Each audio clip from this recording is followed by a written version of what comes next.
appointed by Governor Baricuatro as one of her special advisor.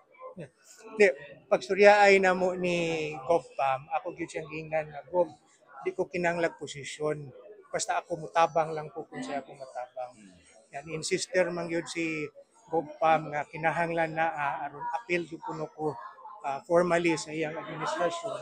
So niingon lang ko nga, unsa lang na adihang imong gusto, mao na ang iyang gihatag. Basta ang ako lang gyud nga nakagusto gyud ko sa mga priorities ni GovPam and mora ginay akong tumong mutabang nga abot gina dito sa katawhan.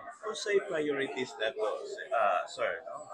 Say particular Gisulti naman na ni GovPam katulaging programa sa panglawas.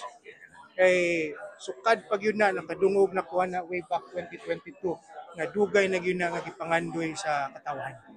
No, pag-improve dili lang ang atong mga provincial hospital basta ang delivery gyud hantud dito sa barangay. So mauna ang priority gyud ni GovPam. What made you accept the offer? Kana ang priority ni GovPam. Kanya nakakita sa ko nga sincere gyud si GovPam nga gusto gyud niyang buhaton.